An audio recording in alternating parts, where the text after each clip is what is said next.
Welcome to The Learning Curve, the podcast for parents and educators, where we discuss positive parenting and supporting your child on their learning journey. As parents, we all want to provide the best possible environment for our children to learn and grow. But with so much information out there, it can be overwhelming to know where to start. In this podcast, we will explore practical tips and strategies for promoting positive parenting practices that can help your child thrive. From building strong relationships to fostering independence, we will cover a range of topics that will help you support your child's learning journey and promote their overall well-being. Join us each week as we interview experts in the field, share real-life stories from parents just like you, and provide actionable advice to help you navigate the challenges of parenting in today's world. Whether you're a new parent or have been parenting for years, we believe that every parent can benefit from a little extra support and encouragement along the way. So let's get started on this journey of positive parenting and supporting our children's learning together. Hello everyone and welcome to the Learning Curve with Lup Wai. Alright, you'll be seeing us laughing away or smiling away because we have been chatting just now. Okay, today we have Miss Michaela, joining us tonight, and she'll be sharing with you a lot about special needs teaching and in education. So Miss K has a decade of working in the field of education and believes in being a lifelong learner. She has a Bachelor of Arts in Classics, minor in Human Development, and Master of Arts in Education, which focus in curriculum and instruction. And she has certification in teaching from K to 6.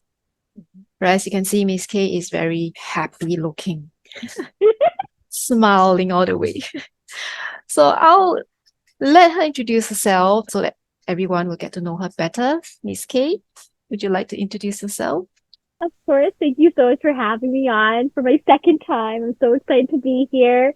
I'm Michaela K, the owner and learning coach at K-tastic Learning, where we focus on really helping kids of all ages, really build their confidence, knowledge, and skills in order to succeed in our 21st century world. And I offer one-on-one classes, I offer group classes, and I also have a newsletter that's for free where I give a lot of tips and tricks in terms of education, how you can help support your child at home and also navigate the world of education. So right now we're focusing on meetings with parent and teacher meetings and how to really navigate those conversations and how to prepare. So that's what the main focus of the newsletter has been for the last couple of weeks. I also offer a lot of book recommendations, and yeah, you can find me over at my website, on Instagram, and on Facebook, and I'm so happy to be here. Thank you. And from what she has mentioned, you can find her on social media, on the website.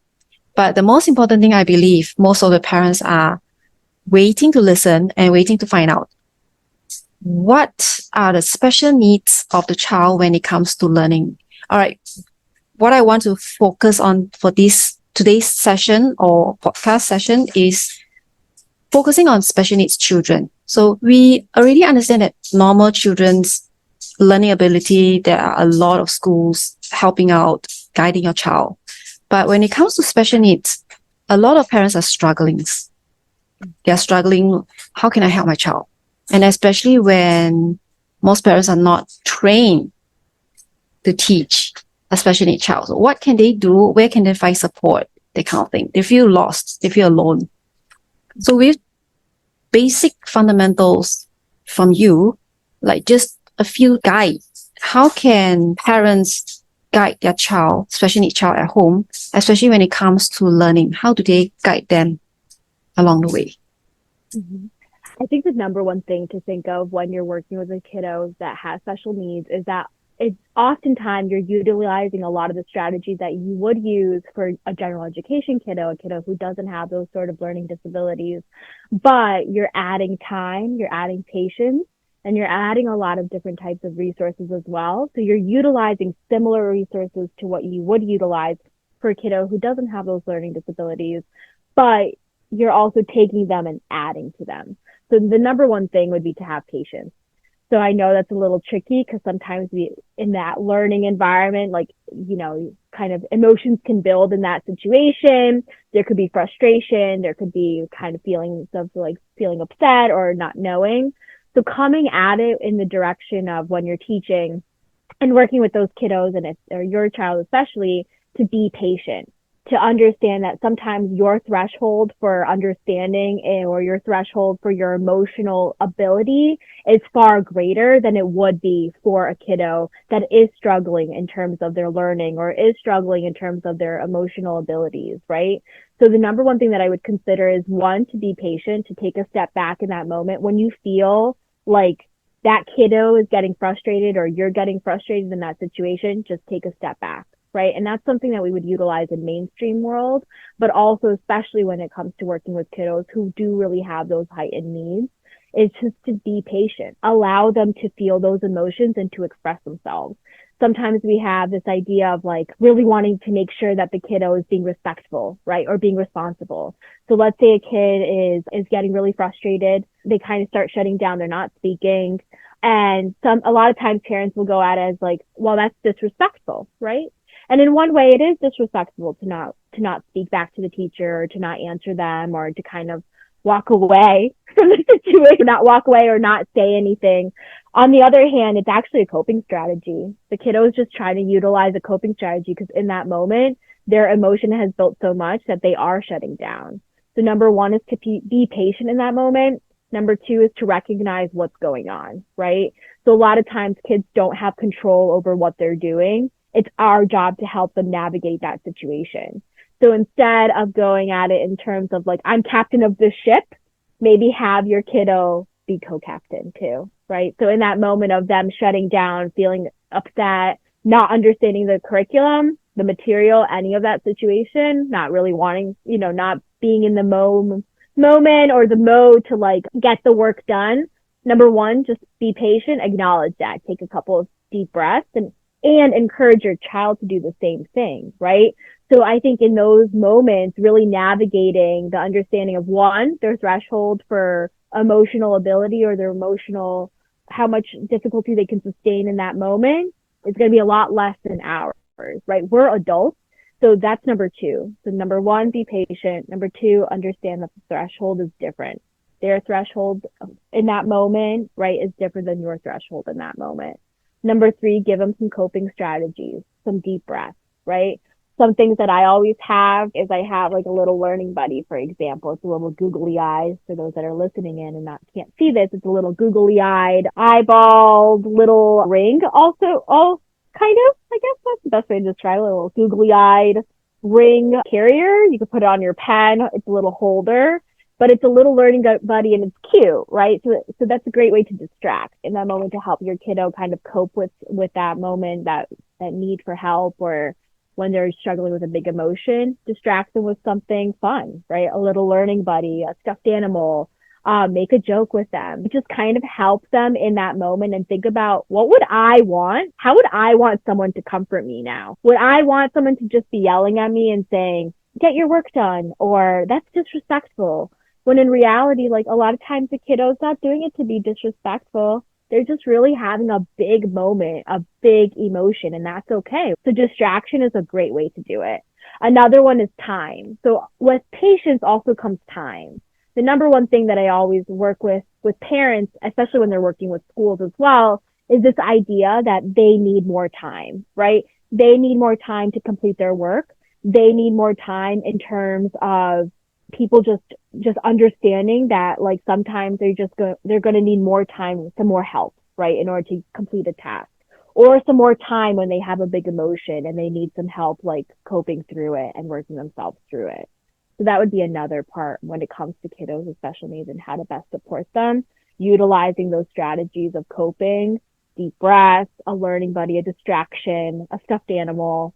Another time is back to time is a timer, right? Kiddos do really well when they have an understanding as to they get to express themselves, but it's within a shortened period of time. So instead of making a big emotion even bigger for a whole hour, say, you know what, let's be upset for 5 minutes, and that's okay. So teaching the kiddos that it's okay to feel whatever they're feeling inside, but this is how they can navigate those situations. So those would be the first steps that I would take, and the first kind of strategies to utilize too with kiddos with special needs is to understand that you need some patience. You need to know that the threshold is different for them than for you. Coping strategies are key.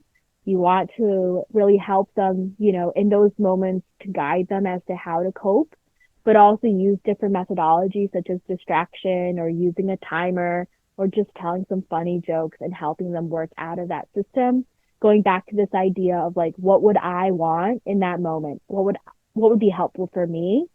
When you start there, then you can start thinking about how could I help my child? I agree. And usually a lot of times it's because we do not assume that we are in that shoe, or we don't think that we're in that shoe, so we do not understand that feeling. And because we already went through that and we understand now, doesn't mean that they understand at that time, at that age. We have to really step back and be in their shoe and understand at this point of time, if you are that child, how would you feel? How would you want to be treated? And when you mention about time, yes, a lot of time, most of the parents are very busy rushing through here and there.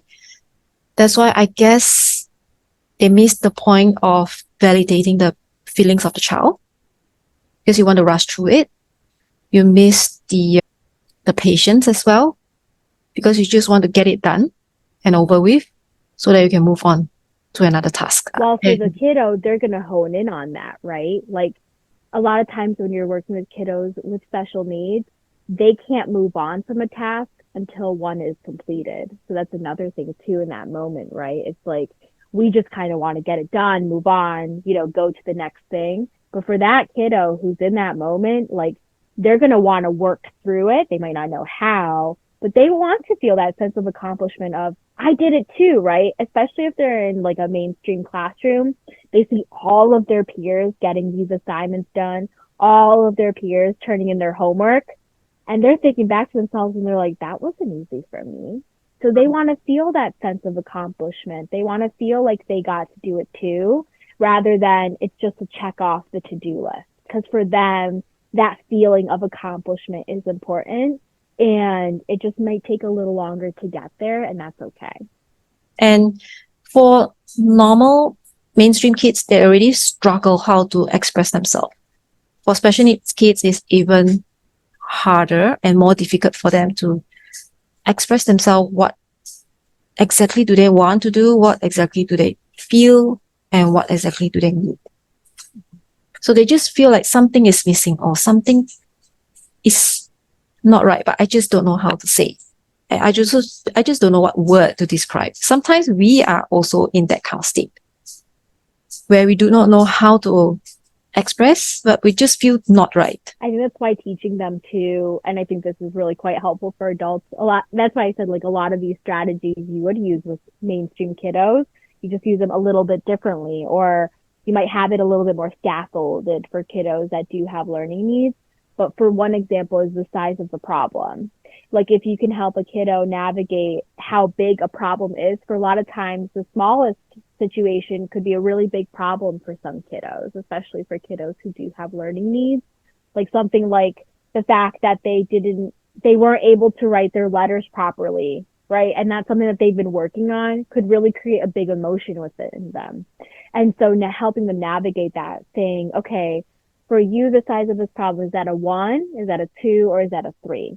That could be a way where they can then think to themselves, if a 3 is as big as the problem could get, or a 5 is as big as the problem could get, where am I at? And that could help them start saying, maybe they start with saying 5. This is the worst problem in the world. And then when you talk them through that, okay, now we have something that we can really focus on. And I also think when you can navigate those situations with focusing on the problem itself, rather than penalizing the child, it's really different, because then you can attack the problem together. You can navigate that problem together. The problem is the problem itself. The problem is not your child. And I think that's really huge. A lot of times kids feel like, I'm the problem. I can't believe I did this. But when you can just show them the problem is the problem, right? You're still a great kiddo. Let's just kind of work through this together. Let's talk through it.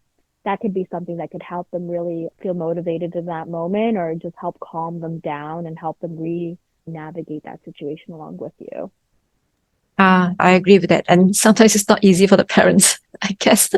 So we have to be very conscious and mindful about that all the time, especially when we are teaching our children. Moment too, like if it's hard for a parent to give themselves grace, right? Like it's okay to not be perfect. It's okay to not know what to do in every single situation. I think giving yourself grace is really huge. And also just taking that step back, just like you were saying, really think about, what would I want, right? How would I want someone to treat me? How can I validate my feelings? How could I validate my child's feelings? And just saying, this is really hard for mom right now. I think if when a kiddo hears that, it's like, oh, okay, so there's no such thing as perfection, and that's okay. Like, this was hard for my parent, which makes it okay for things to be hard for me. I think we then give them the kind of, not permission, but in a way, yes, like kind of the permission to know that it's okay to feel all of these emotions. It's okay if something's difficult for us. And by giving ourselves the permission to know that, to give ourselves that grace and to know that we're not perfect, we give our children the opportunity to do that as well, because they see us modeling that, and that's really helpful for them too, to see what they could do. Yeah, and that's really, really helpful, especially to bring this kind of awareness to the parents.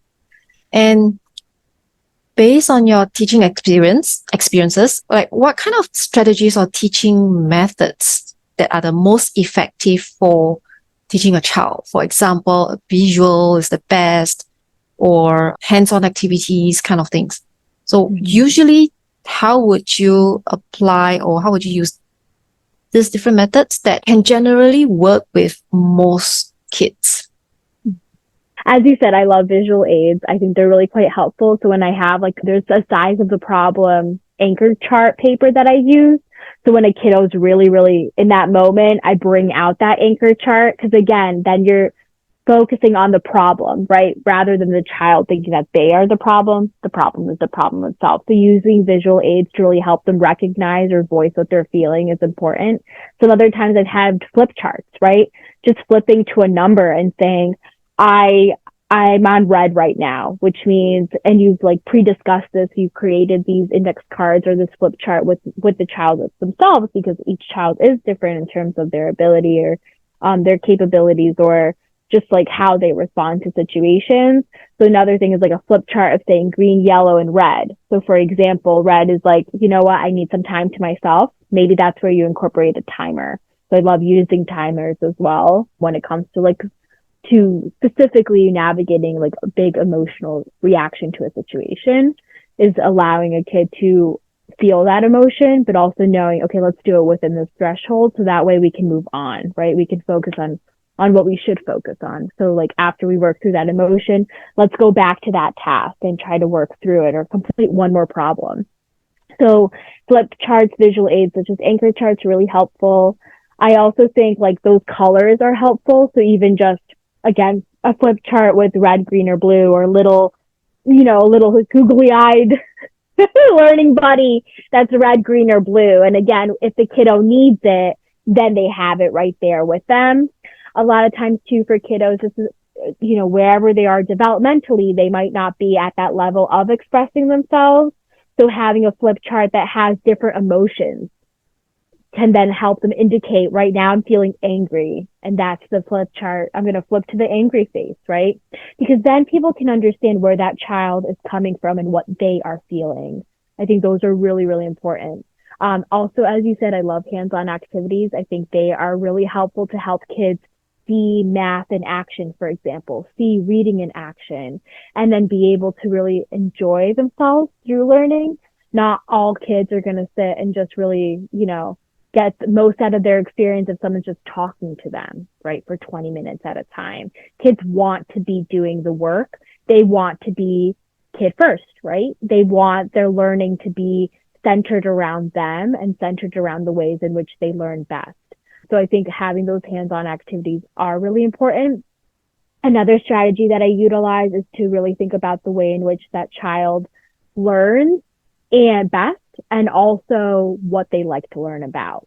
So if I have a kiddo who's just in the beginning of kind of like they're struggling with their learning, they do have a learning disability, a lot of times I'll hone in on what they really enjoy. So for example, if they love dinosaurs, we're learning about dinosaurs. We're talking about dinosaurs. We're reading about dinosaurs. We're engaging in math problems with dinosaurs in them. We're thinking about the timeline of dinosaurs. We're talking about, for example, an easy way to include it, dinosaurs with math. What's their height? How long are they? How heavy were they? You know, those are really, really easy ways to include math within learning. So I really like to focus on what the child likes. And then we grow from there. So maybe we move on from dinosaurs. Maybe the kid really loves space, for example. We might move on to some space work that we do. But I think centralizing on like a particular topic is really quite helpful too for the kids, because then they can really, you know, gain as much from their learning, but also create those connections within their learning rather than learning in many, many different ways. So another strategy is really incorporating those different types of learning topics that they like and just focusing in on one of them. You know, sometimes they'll get tired. So maybe you focus on a unit of it, 6-7 weeks, 6-8 weeks on one particular, the dinosaur world, for example. And then you move on. But that could be something then, again, you can always go back to. If you're reading about it, you could talk about the dinosaurs that you've read about, and you can go back to those dinosaurs. If you're doing even work around strategies with multiple choice, for example, focus on work that that child's going to really enjoy learning about, and then utilize that as like really, utilize that as like a grounding point for as you continue to learn new topics, right? Because then if let's say you're back to, now you're on space, you could always reconnect it back to the dinosaurs. I read a really, really great article once, this was many years ago, but it talked about how one of the best behavior systems in order to get kids to help navigate these situations is actually having a really strong curriculum. Because again, if we focus on having a really strong curriculum, a way in which these topics can really help enrich the lives of the children and also help them build their confidence, help them build their knowledge, help them build their skills, then a lot of times like those big emotions might not always come up, because again, the child is invested in what they're learning about and they got to be a part of it. So that would be another, strategy that I would utilize. Those visual aids, definitely. Those anchor charts, definitely.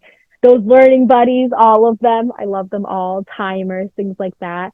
But truly focusing on your curriculum as well. Like if you're a parent listening to this, and you're trying to enrich your child's life, even if you read a book, let's say about dinosaurs, back to that, and then you go to a museum together where you get to see the dinosaurs in person, the fossils and all of that. That is such a great way to really, really go back into learning as an entire experience. And you get to learn alongside your child. You get to show them how to get excited around that. And whether you're a kiddo in the mainstream environment or you're a kiddo with learning needs, either way, focusing on something that you love is going to be a great method to help that child navigate their learning and navigate these difficult situations. Even think about those big emotions. You could name an emotion with a different type of dinosaur. I'm feeling pretty much like a T-Rex today. Oh, I'm feeling a little more, a little better today. I'm feeling like this type of dinosaur, And you could build those cards. You could build those flip charts with your child. So that would be another thing that I would say in all that we talk about this with your child, right? Because they will tell you what they like, how to help them, if that makes sense. If we give them the opportunity, if we say, what would you like? Let's build this together. What kind of T-Rex could we be if the problem was a 5 or something? What kind of dinosaur would you be? And then that's the T-Rex. But building those sorts of things together could really help the child to be involved in their learning, which is really important. I like that part where when you have big emotion, you feel like T-Rex. It's way much easier for younger kids to relate rather than just tell them an emotion which they can't really visualize or figure out what that means. Like, for example, I'm angry. So what is angry? I'm sad. So what is sad? Mm-hmm. Which and is they're why, not in control of their bodies, right? yeah. So I think that too can be a scary thing, is like if you're feeling like a T-Rex, Well, that means that you're having like a pretty big emotion, and that could be pretty scary for, let's say, a 7-year-old, right? They're like, oh, what's happening to me? And then if we teach them that that's normal, and as you said, like how to name that, then that really helps them through that emotion rather than just being a little scared about it. Mm-hmm. Yeah, that's true. Well, that will be so much fun, especially for boys, I suppose. They always like dinosaurs. So for girls, maybe you find certain fairies, or if you feel negative, like angry or whatsoever, I feel like a witch. Yeah. Yeah, you do your Disney princesses, right? And you have the Wicked Witch of the West Yeah, as number 5. it's so much easier to understand as well for parents. It's like, okay, I know how you feel now, that kind of thing, rather than the child throwing a tantrum, but you're not sure how the child is feeling, and the child is not able to tell you how they are feeling. Mm-hmm. And sometimes I ask parents to ask their child this too, is where do they feel that emotion building? Mm. Like sometimes the kids feel like their heart is just racing so fast. That could be scary. They might not know, like, am I okay? Is this okay with me? Or like a lot of times kiddos, especially young kids, like, they feel queasy in their tummies, right? Like they feel like their tummy is uneasy. So that could be another way for parents to help their child navigate those big emotions too, especially and a lot of times they're going to be building when you're working in a big concept and learning, right? And asking them, where do you feel that emotion living in you right now? Is it your tummy? Do you feel your heart racing? Because that can help the kid to navigate that and say, wait, okay, I'm okay, and even just hearing that they're okay, right? This that could be really helpful for them too. Wow, that's amazing. Great I have tool. so many ideas. You always do. And when it comes to behavior management in the mainstream school, you have to encounter different kind of behavior. And when it comes to special needs children, the behavior will be much different. And it happens, I think, maybe more often, maybe. And what are the strategies that we can use or it work best for the child to understand why they behave this way and how can we address their behavior? That's a great question. So in all of the strategies that I have ever utilized, there's one that I think just really, it's a great place to start, if that makes sense. So PBIS, Positive Behavior Intervention and Support, is a great place. There's like an online website for it, but it's a great place to start when it comes to navigating all the strategies that you could utilize when you're building these big emotions, working with kiddos with big emotions, or just overall just working with kids that are learning in the world as to how to be respectful and how to be responsible and how to be safe. So I really love PBIS, and that's where I start. So what it is instead of focusing on all of the negative, and a lot of times we'll do that. I even do that when I come home from work, for example. Well, now I work from home, but at some point I used to come home and I'd hone in on all the things that I had to get done, right? I have to cook and clean. My sink is messy, right? Our brains sometimes are already navigating situations because our brains are set up in so many different ways, but the one main way is to keep you safe. So a lot of times it's going to focus on a problem because it wants you to be able to address that problem. It's trying to make sure that you're safe. So our brains are sometimes wired to focus on only the negatives. And so that might end up looking like, for a parent, kind of telling their child all the negative things that they're doing. Don't sit like this. You shouldn't be screaming. Now we need to be sitting down. We're not running. We're doing, all of those sorts of things come up. And especially in a school too, right? In a school, you have hundreds of kids and you really want to ensure their safety. So your brain, if you see something unsafe happening, is going to go to that unsafe thing and say, oh no, don't touch the scissors, for example, or let's make sure that we cut properly the paper or something like that. But instead, in positive behavior intervention and support is focusing on the positive.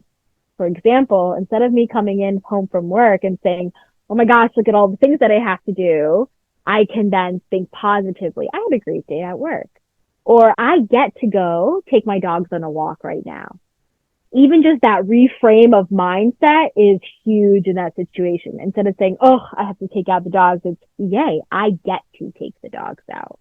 I have that opportunity and this is going to be a great time for us to spend time together. Another thing is to focus on, again, what positive things that the child did. So I like to describe this as an Oreo. It's been described to me as one too, and I really love it. So the idea is, let's say you have a child who's really struggling, but your job is to think of one really good thing that they did. What was a help? So maybe they didn't complete any of the work, for example, but they were really helpful to a classmate. So you Oreo sandwich it. You just say, hey, you were really, really helpful to your classmate. One thing that I'm really looking for you right now is to complete one problem. Can we do that? And they'll be like, wow, okay, I just got a compliment and now I get to focus on what I need to focus on. And so that's a great way to build that back. And then you say, oh, I'm so proud of you. You already wrote down your name on your paper.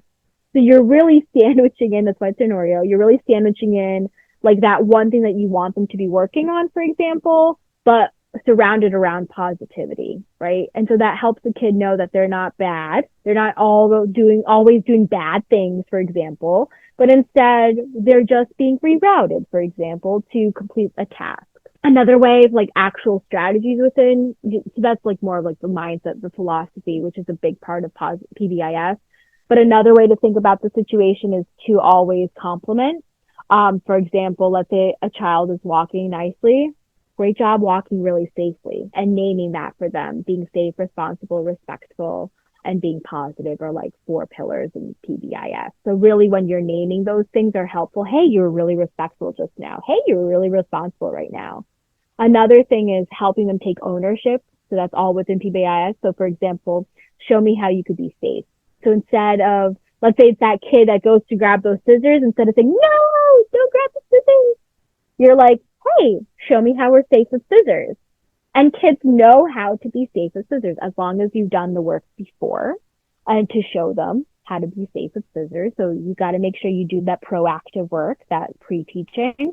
But in that situation, a lot of times the kids are going to say, oh, this is how I'm safe with scissors, for example. Or instead of, if they're running and you want them to be walking, instead of saying, don't run, you just say, can you please walk? So reframing the way in which you are asking children to behave is really important within PBIS.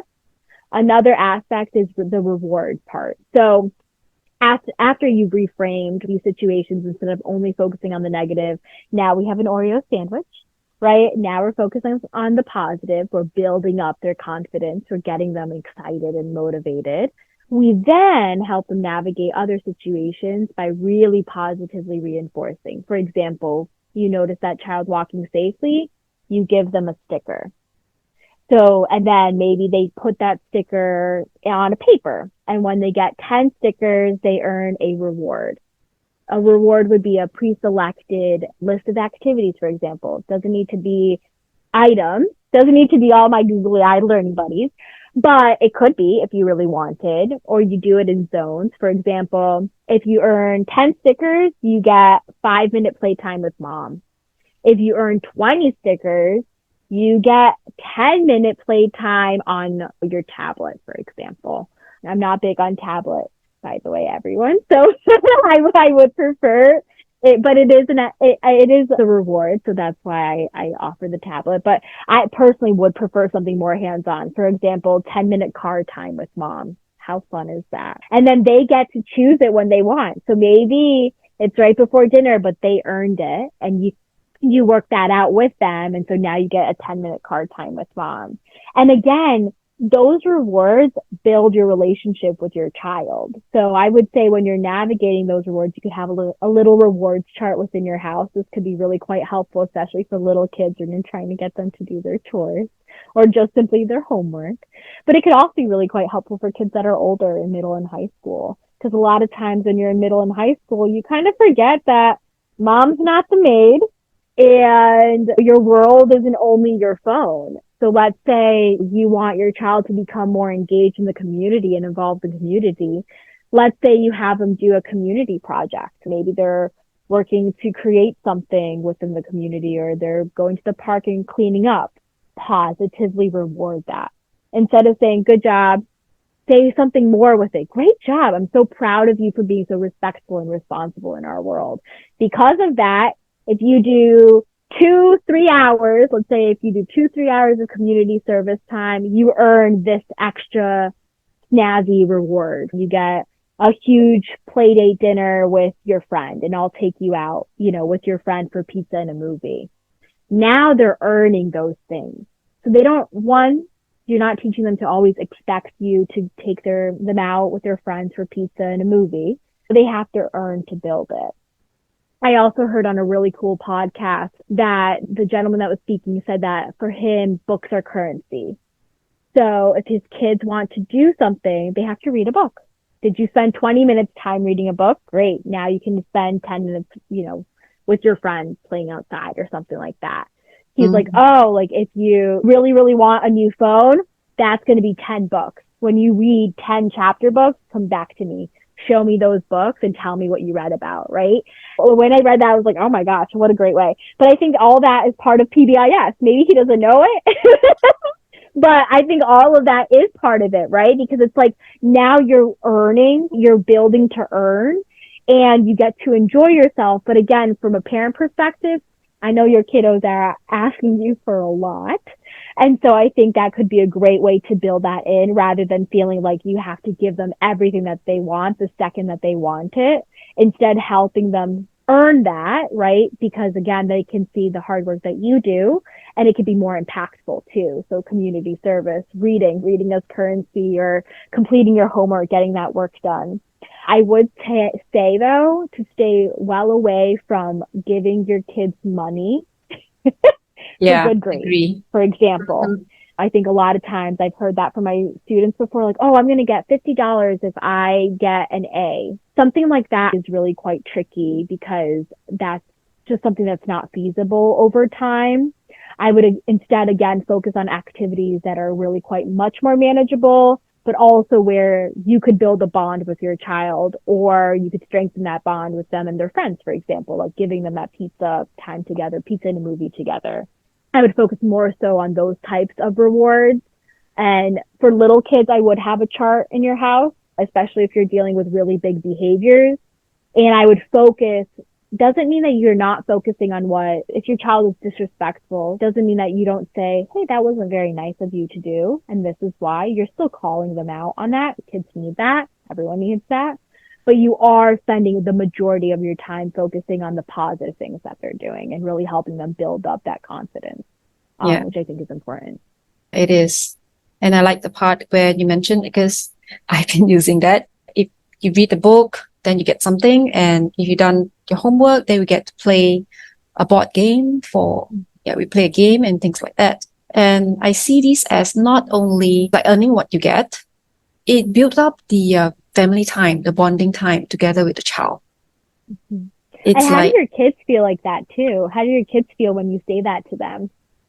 Actually, they feel good. They feel like, oh, I'm going to get some playtime with my parents. And we get to play together. Not just me doing my own things on my own, but we can do things together. So until now, since even though they are teenagers, they still love doing things together because we have been doing that since they were young. And that built the bonds between us much stronger than having them do things on their own and leaving them to do things on their own while we are rushing through our own task. So it's very helpful and useful when we try to not exactly exchange, but reward our children with our time rather than money. And to them, it must make them feel so special. Yes. I earned this special time with my parents. I earned this time with them. And I think if there's something like, if we kind of also go back to this philosophy, I feel like we've talked about this before in our last podcast, or at least in our conversations, of thinking about like what's important. We don't want to be teaching kids that money is the only important thing in the world, right? We want them to be valuing the time with the people that they love. We want them to be valuing those moments with their family or with their friends, and seeing that bond, that is what is special. Like all these other things money comes and goes, but like that bond that you have with your family, with your friends, like that's what we really want to be cultivating. And that's why that reward, that positive part of the exchange is so important, because again, you're saying to your child too, I noticed this. I noticed that you did this, and now I'm a part of it as well, rather than kind of just giving them $20 and having them go, shop, right? You become more of an active member in that scenario rather than just like the money.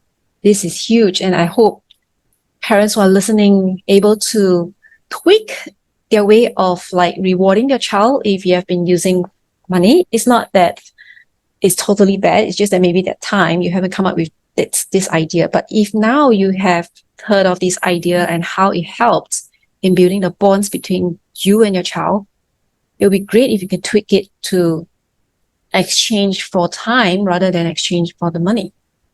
Absolutely. And if any parents hearing this and just like need some help, feel free to reach out. Like, again, I'm filled with ideas.